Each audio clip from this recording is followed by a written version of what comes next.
आप इमेजिन करो इंडिया से कोई बंदा जा रहा है यूएसए के अंदर रेसलमेनिया का इवेंट देखने, और आपको भी वैसा एक्सपीरियंस में देने की कोशिश करूंगा कि जैसे कि आप खुद जा रहे हो। होती है मतलब नर्वसनेस वाली फील मैं कहूँगा, पता नहीं मेरे को ऐसा क्यों लग रहा है, लेकिन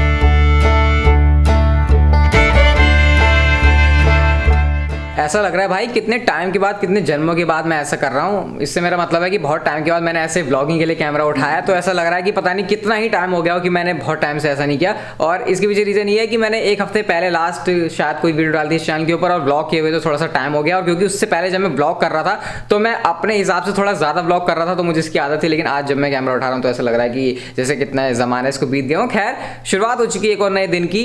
वैसे शुरुआत तो नहीं हुई है, मैंने मेन चैनल के लिए वीडियो बना दी है, खाना वाना हो गया है। अब कुछ ऐसी बात है आपके साथ करने के लिए जो कि मैं मेन चैनल के ऊपर वैसे तो कर सकता था, लेकिन उसको करने के लिए सिर्फ एक Q&A वाली वीडियो काफी नहीं थी। बहुत सारी चीजें होंगी उसमें आपको बताने के लिए। और सवाल यह है when I am going WrestleMania, तो उसके बारे में तो बात होगी, लेकिन ये भी मैं आपको बताऊंगा अभी इस वीडियो के अंदर कि मेरे आगे क्या प्लान है, कौन सी मैं ट्रिप करने वाला हूँ, चैनल पर क्या कंटेंट आएगा। अभी आप पीछे देख रहे हो ना, एक बंदा बोल रहा था कि भाई, एक नहीं बहुत बोल रहे थे, भाई ये कर क्या रखा है तुमने, इतने सारे आइकॉन्स लगा रखे हैं डेस्कटॉप के ऊपर ही। तो भाई मेरा सीन ऐसा है कि जो भी चीज़ मैं डाउनलोड करता हूँ वो सीधा मेरी डेस्कटॉप के अंदर ही सेव होती है, जो भी काम से रिलेटेड होती है।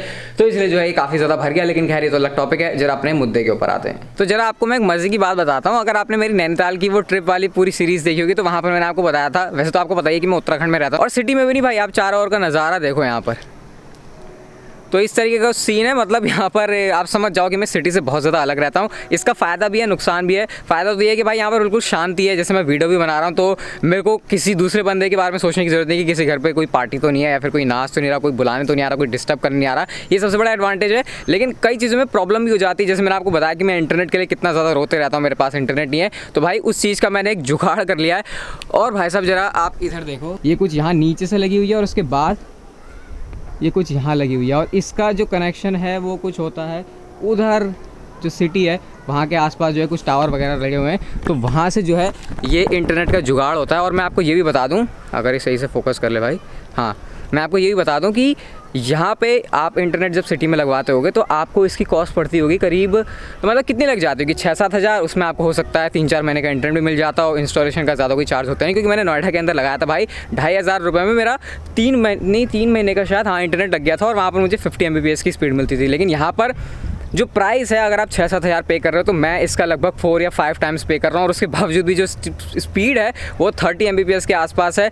लेकिन भाई जो भी है, अब इस जगह में है तो ऐसी चीज़ तो करनी पड़ेगी। और शायद आपको आइडिया लग गया होगा कि अगर मैंने इंटरनेट लगवाया तो कौन सी मैं बड़ी चीज़ प्लान कर रहा हूँ। फिर भी मैं कह सकता हूँ अगर मैं इस सोर्स से अर्निंग कर रहा हूँ और इसी से मैं पैसे कमा रहा हूँ तो क्यों ना उस चीज़ में इन्वेस्ट करूँ, क्योंकि मेरे को भी ऐसा लगता है कि भाई आपको हाई क्वालिटी में वीडियोज़ दूँ, इंटरनेट की स्पीड अच्छी आनी चाहिए। तो भाई चैनल पर इंप्रूव करने के लिए चीज़ें तो लगातार हो ही रही हैं। और इतना नहीं, अभी मैंने कुछ चीज़ें भी बाय करी, जरा उसके भी आपको दर्शन कराते हैं। तो सबसे पहले तो आप ये देख सकते हो मैंने ये बाय किया है। और इससे पहले आपको पता होगा मेरे पास एक दूसरा वो था, अगर आप वीडियोस देख रहे होगे सही से तो वहां पर मैंने आपको दिखाया था, मेरे पास एक गोरिल्ला पॉड था जो कि मैं इस व्लॉगिंग कैमरा के नीचे लगाता था। लेकिन वो भाई वो बहुत बड़ा सा था, मुझे बहुत दिक्कत होती थी। अभी बड़ा छोटा है, बड़ा हैंडी है, स्टर्डी है ये वैसे प्लास्टिक का, लेकिन भाई इसकी क्वालिटी बहुत ज़्यादा बढ़िया है। मैन क्या नाम है इसका, मैन फोटो ऐसे करके कुछ है, मेरे को मैं भूल गया इसका नाम है, लेकिन ऐसे ही कुछ है। लेकिन इसके अंदर बहुत ज़्यादा फीचर है, जैसे इसका ये जो सिर है ये भी घूमता है, और इसके जो लेग्स हैं वो भी अगर आप चाहो तो इसे खोल के ऐसे एक्सटेंड कर सकते हो नीचे, जैसे मैं आपको दिखा रहा हूँ, इसे दबा दबा के ये नीचे खुल जाते हैं। तो ये बड़ी काम की चीज़ है। ये मेरे को लगभग 4,000 के आसपास की पड़ी थी, लेकिन खैर ज़्यादा इसके पैसे उतनी ज़्यादा ये नहीं है कि इसको 4,000 में खरीदा जाए।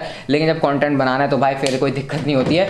दूसरी चीज़ मैंने खरीदी थी, ये देखो, ये अभी सैमसंग की मैंने रिसेंटली खरीदी है। ये सैमसंग की ये 1 TB की SSD है जो मुझे लगभग 12,000 के आसपास की पड़ी थी। और आपको पता है मैंने मैकबुक अभी रिसेंटली लिया था, तो उसमें दिक्कत ये थी कि भाई ये वो जो मेरे पास पहले हार्ड डिस्क थी वो NTFS फॉर्मेट में थी, जो कि उसमें लग नहीं रही थी, पूरा फॉर्मेट करना था। मैंने सोचा क्या मैं डेटा इधर उधर करूँ, सीधा जो है 1 TB की SSD ले लेते हैं। वैसे मुझे इसकी ज़रूरत थी, और मज़े की बात है कि ये फ़ोन से भी कनेक्ट हो जाती है, तो ये बड़ा अच्छा सीन है। पता नहीं मैं एक टेक चैनल की तरह क्यों आज बात कर रहा हूँ, लेकिन कुछ ऐसे ही प्रोडक्ट्स हैं। उसके बाद मैंने लिया, कहाँ लिया भैया, हाँ ये रोड का माइक, ये शायद हमें बहुत सारे लोगों के पास देखा भी होगा, ये रोड का वायरलेस माइक है। अभी आपको रिसेंटली चैनल पे दिख रहा होगा ना कि मैं खड़े होकर वीडियोस बना रहा हूँ, तो वो इसी की वजह से पॉसिबल है। एक ये लग जाता है कैमरा के ऊपर, इस इधर ऊपर, और दूसरा लग जाता है मेरे इधर कॉलर में। उसके बाद जो है इससे मैं ऑडियो भी रिकॉर्ड कर सकता हूँ वायरलेस तरीके से। तो जो मैं वीडियो के अंदर इतना घूम चल फिर पाता हूँ ना, वो इसी की वजह से। तो ये भी अच्छी इन्वेस्टमेंट मुझे लगी। वैसे मैंने शायद आपको बता दिया, वो इंडिया मैंने ये मुझे 4,000 के आसपास का पड़ा।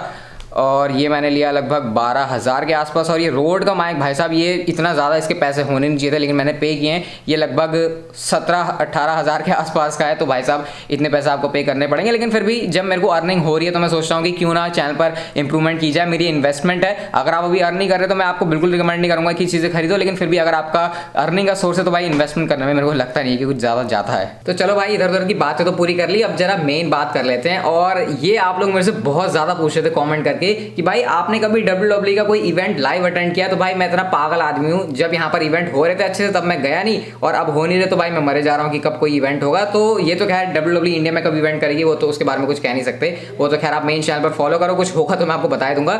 लेकिन आप लोग ये कहते हो कि भाई कभी आप यूएसए में जाओगे कोई इवेंट देखने WWE का? तो सही बताऊं तो पहला इसके बारे में मैंने कभी बिल्कुल भी नहीं सोचा था, लेकिन पहला जो थॉट मेरे दिमाग में आया था वो था मेरे ख्याल से 2018 में, जब सितंबर अक्टूबर का महीना था और मेरे पास अर्निंग आ तो रही थी, लेकिन बैंक में ऐसा कोई खास बैलेंस नहीं था कि मैं प्लान करूं कि नहीं मैं जा सकता हूं यूएसए के अंदर। और मैं आपको बता दूं कि अभी तक मैं फ्लाइट में भी नहीं बैठा हूं। तो भले ही आप कितने भी बड़े हो जाओ, आपने एक बार भी फ्लाइट का एक्सपीरियंस नहीं किया तो आपके दिमाग में ना एक वो खुजली सी रहती है कि भाई मैं आज तक फ्लाइट में बैठा नहीं हूं, कैसा एक्सपीरियंस होगा। बिल्कुल बच्चा सा आदमी बन जाता है। तो मेरे को भी अभी एग्जैक्टली पता नहीं है कि वो फीलिंग कैसी होती है।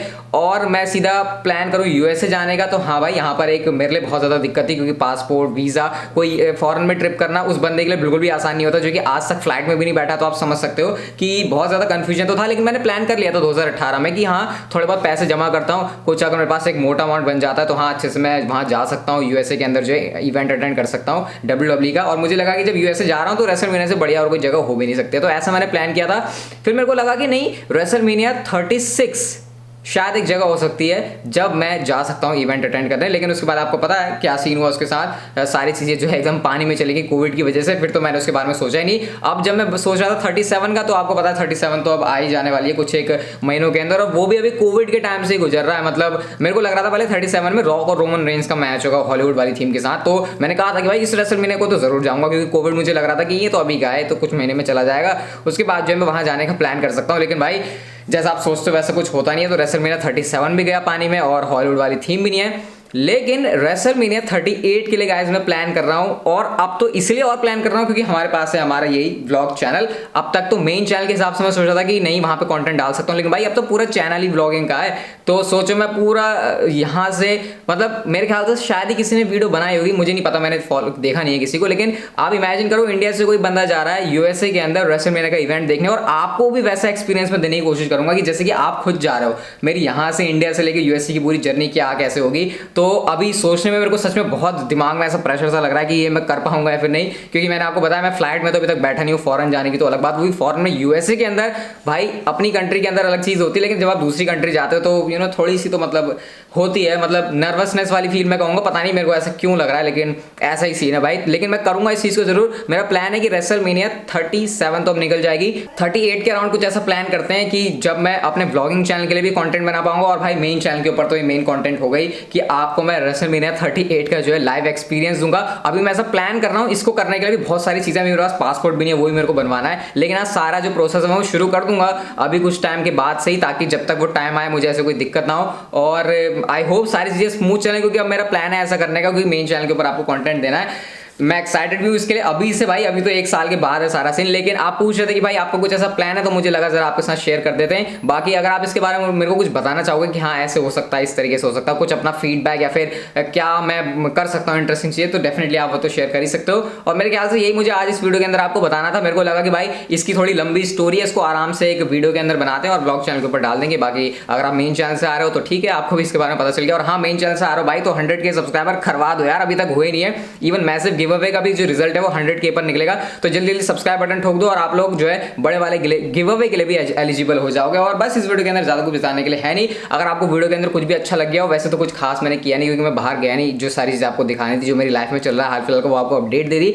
अगर आपको अच्छी लगी वीडियो तो लाइक कर दो और सब्सक्राइब कर दो भाई। जैसे मैंने कहा 100K सब्सक्राइबर जल्दी से हम लोगों को करने, फिर जैसे यहाँ पर लगे गोल्डन और सिल्वर प्ले बटन, एक और हमारे चैनल का सिल्वर प्ले बटन आएगा। तो हाँ अभी जरा नेक्स्ट कौन सी वीडियो आएगी, नेक्स्ट मेरी ट्रिप क्या होने वाली वो मैंने प्लान नहीं करी है, लेकिन लेकिन जल्दी मैं इसके बारे में कुछ प्लान करूंगा। अभी रॉयल रंबल का पूरा टाइम चला था तो मेरे को लगा कि घर पे रहकर पहले वीडियो ही बना लेते हैं, वरना आप लोग कहीं कहोगे कि मेन चैनल के साथ तूने जो है कॉम्प्रोमाइज कर दिया। तो अभी वो प्लान करूंगा मैं, शायद मैं आपको अगली वीडियो के अंदर अपडेट दे दूंगा, क्योंकि अभी मैंने खुद भी कुछ फाइनल नहीं किया है। तो वीडियो को खत्म करते हैं अपनी ट्रेडमार्क लाइन के साथ। सब्सक्राइब जरूर कर देना भाई, 100 के करवाना है। तब तक आप जिंदगी के मजे लो, वरना पता है ना ये जिंदगी आपसे मजे ले लेगी।